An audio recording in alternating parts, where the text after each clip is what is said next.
जय श्री राम दोस्तों। तो आज है संस्कृत का डे 2। इससे पहले भी एक वीडियो अपलोड कर दिए हैं जिसमें 2 चैप्टर का रिवाइज करवाए थे। आज तीसरा चैप्टर से स्टार्ट करने वाले हैं जिसका क्या है डे 2 है। फुल रिवीजन करवाने वाले हैं, ऑब्जेक्टिव एंड सब्जेक्टिव दोनों होगा, तो इसलिए वीडियो को एंड तक देखें।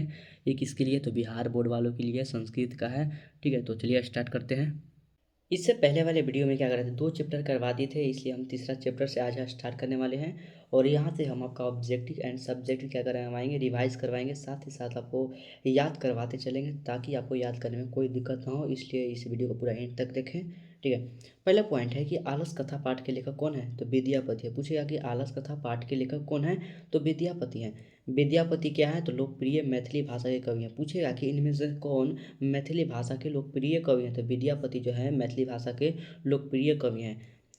आलस कथा क्या है कि आलस कथा पाठ जो है पुरुष परीक्षा नामक ग्रंथ से लिया गया है। पूछेगा कि आलस कथा पाठ किस ग्रंथ से लिया गया है, तो पुरुष परीक्षा नामक ग्रंथ से लिया गया है। ठीक है, पुरुष परीक्षा क्या है, मैथिली भाषा में लिखित है। पूछेगा कि पुरुष परीक्षा किस भाषा में लिखा गया है, तो मैथिली भाषा में लिखा गया है। ऐसे ऐसे क्वेश्चन पूछेगा। ठीक है, ये सब याद करते जाएंगे। मेन मेन मुख्य मुख्य हम पॉइंट आपके लिए चुन कर लाए हैं रिवीजन करवाने के लिए, शॉर्ट रिवीजन करवाएंगे।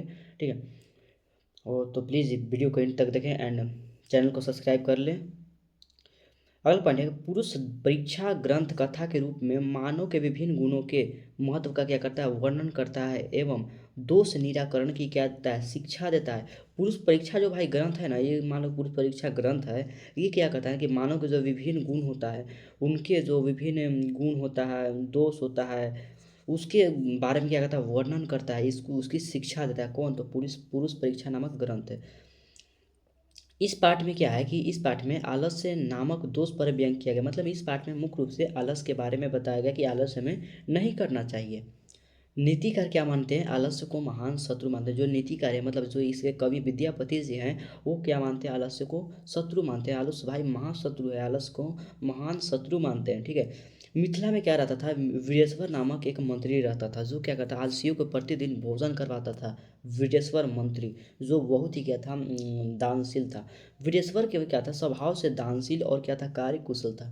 पूछेगा कि वीरेश्वर जो मंत्री, वीरेश्वर कहाँ का मंत्री था, तो मिथिला का मंत्री था। वीरेश्वर स्वभाव से कैसा था, तो दानशील और कार्य कुशल था। ऐसा ऐसा क्वेश्चन पूछता है। ठीक है, तो हम सिंपल सिंपल सा क्वेश्चन पूछता है जो हम बताने वाले हैं। वह अनाथों को क्या करवाते थे, मुफ्त में भोजन करवाता था। पूछेगा कि कौन अनाथों को अथवा आलसियों को मुफ्त में भोजन करवाता था, तो वीरेश्वर नामक जो मंत्री था वो क्या करवाता था, फ्री में भोजन करवाता था। वीरेश्वर जो था क्या करता, आलसियों को इच्छा अनुसार भोजन करवाता और वस्त्र भी दान देता था। ठीक है, पेट में भूख लगने पर भी आलसी कुछ नहीं कर पाते हैं। मतलब ये कहना चाहते हैं विद्यापति कि आलसी को जब भूख लगता है तभी वो कुछ नहीं पर। जैसे एक कहानी है जो हम अभी आपको बताना चाहेंगे।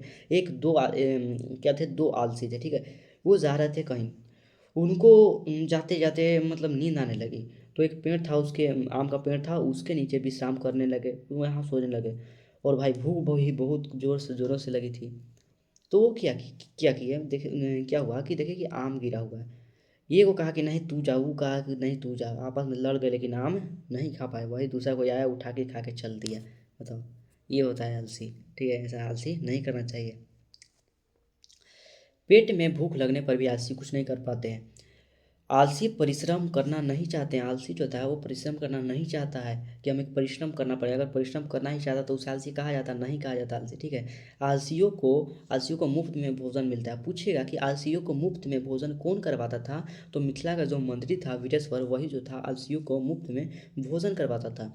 यह सुनकर बहुत सारे धूर्त लोग क्या करने लगे, झूठे आलसी बनकर भोजन ग्रहण करने आ गए।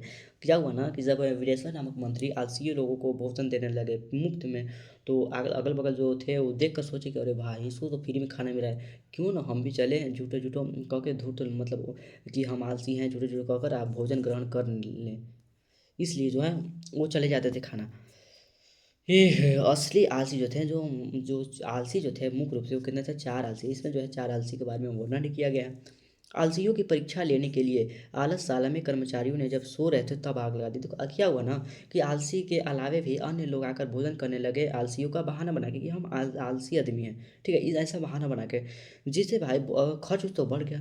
तो विदेश मंत्री सोचे कि भाई जब ऐसा कैसे हो सकता है, इतना माने आलसी कैसे हो सकता है, तो क्यों ना हम आलसियों की परीक्षा लें। तो क्या किए, आलसियों की परीक्षा लेने के लिए उन्होंने आलसशाला मतलब सोया जाता था वहीं पर क्या लगा दिए, कर्मचारियों ने मिलकर क्या कर रहे थे, जब सब सब आलसी सो रहे थे तब क्या कर दी, आग लगा दी। ठीक है, आलसशाला में लगी आग को देखकर सभी धूर्त लोग भाग गए, लेकिन लेकिन लेकिन हम अभी बताएंगे आलसी लोग नहीं भागते हैं, इसलिए वो आलसी लोग नहीं भागे।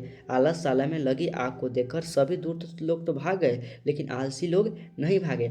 आग लगने के बाद भी चार आलसी वहाँ क्या उससे नहीं भागे। ठीक है, प्रथम आलसी ने कहा, यह कैसा कोलाहल है।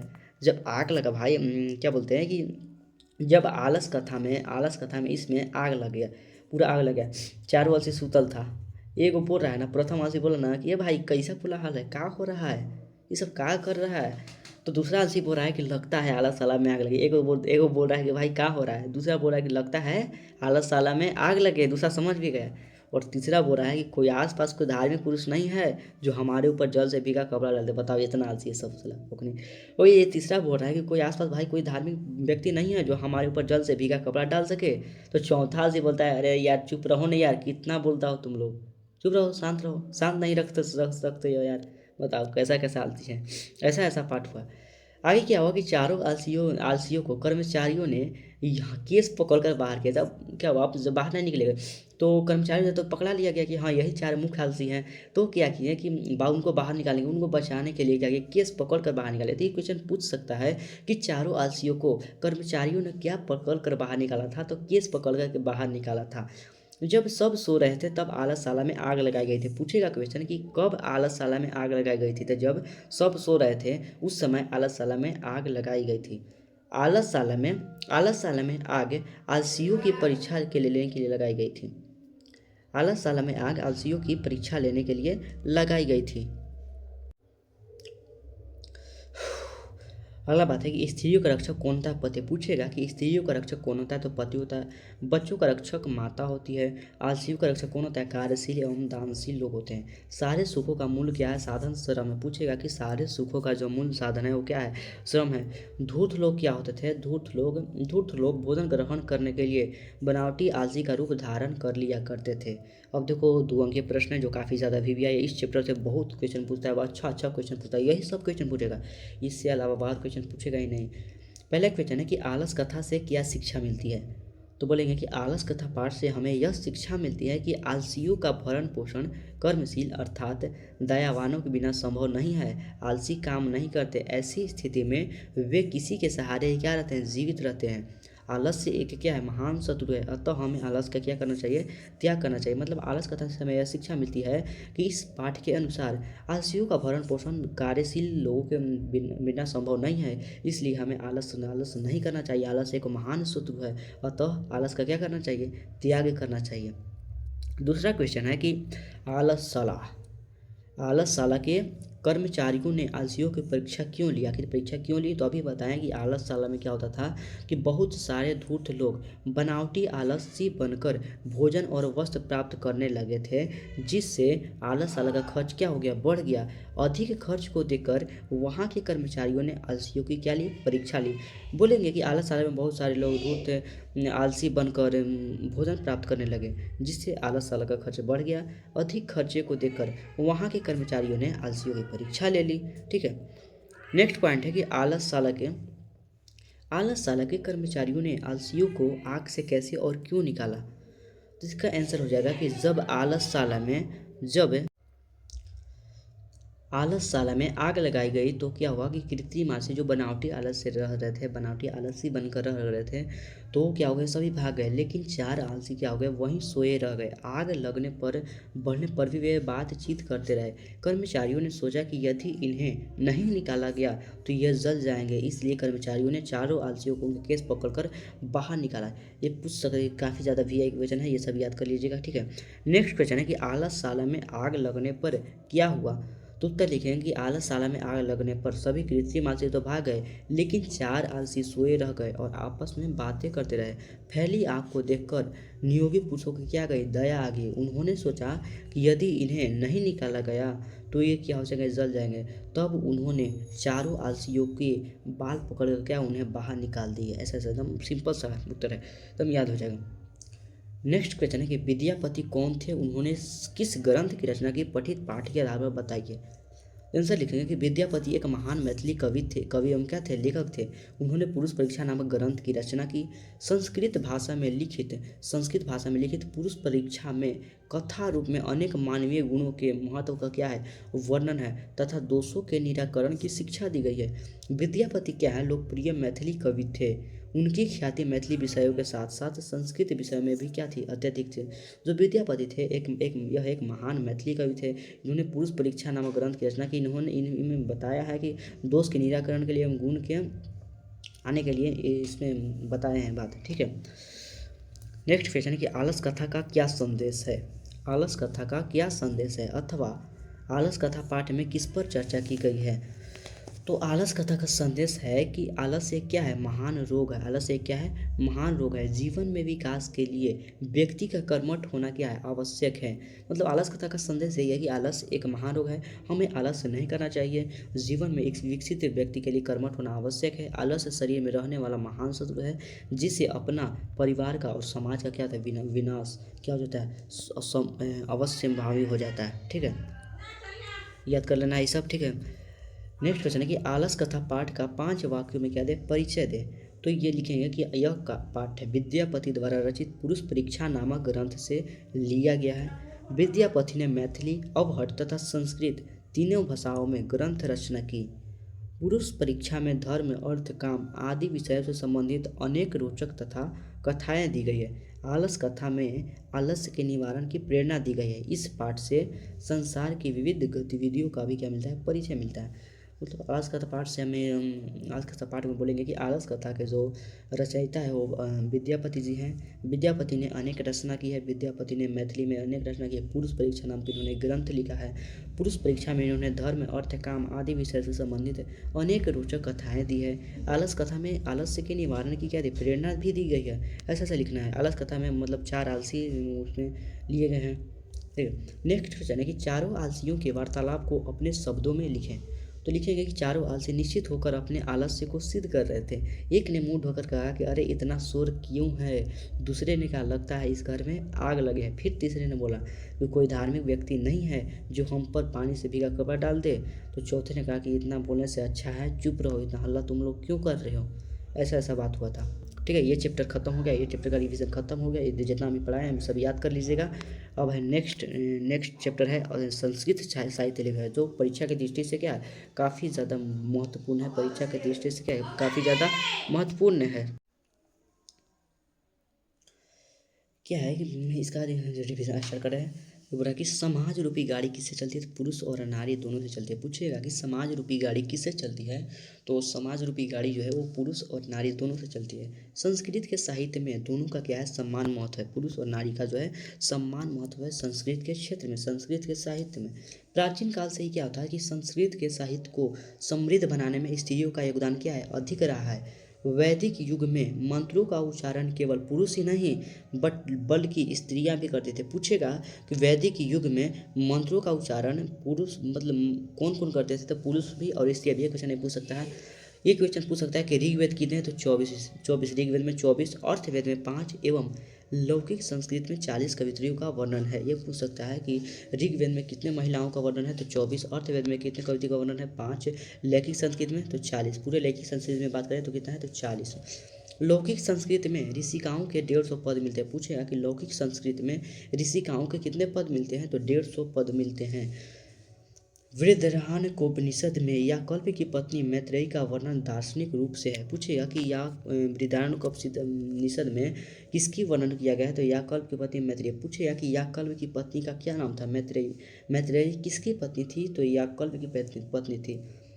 याकल्प ने अपनी पत्नी मैत्रेयी को आत्म तत्व की शिक्षा दी थी। पूछेगा कि याकल्प ने अपनी पत्नी को किसकी शिक्षा दी थी, तो आत्म तत्व की शिक्षा दी थी। अगला क्वेश्चन पूछेगा कि मैत्रेयी को आत्म तत्व की शिक्षा किसने दी थी, तो याकल्प ने। किसने दी थी, तो यागकल्प ने।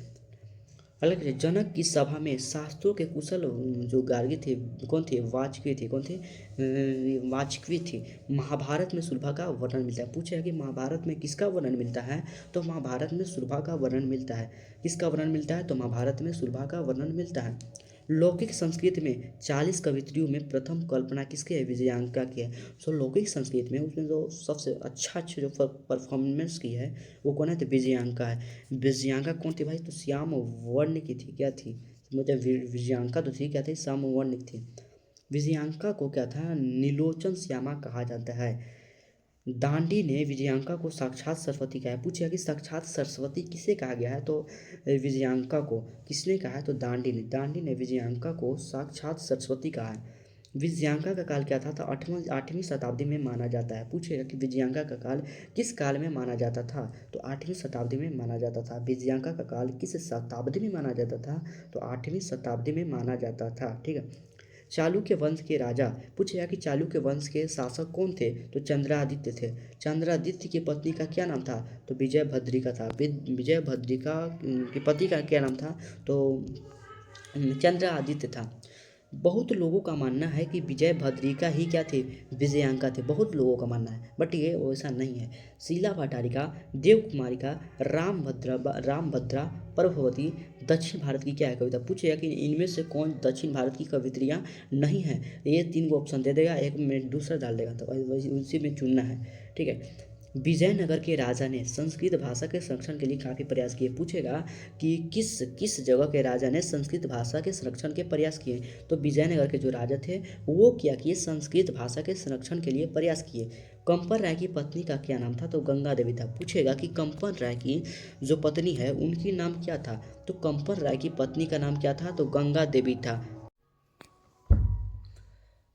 अगल बगल में बहुत सारा माइक बज रहा है जिसके कारण थोड़ा सा कठिनाई का सामना करना पड़ सकता है। ठीक है। तो कंपर राय की पत्नी कौन थी, तो गंगा देवी थी। कंपर राय या गंगा देवी का काल किस शताब्दी में माना जाता है, तो 14वीं शताब्दी में गंगा देवी का क्या माना जाता है, काल माना जाता है।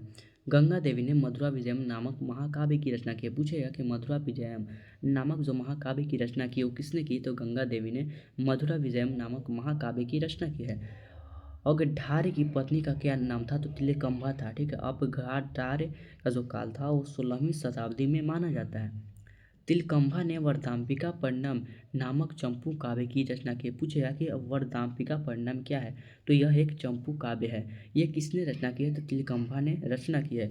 आधुनिक संस्कृत लेखिकाओं में पंडिता क्षमावती क्या है, अधिक प्रसिद्ध है, अति ही ज़्यादा प्रसिद्ध है। तो पूछेगा कि आधुनिक संस्कृत लेखिकाओं में जो पंडिता क्षमा राव है वो क्या है, बहुत ज़्यादा प्रसिद्ध है।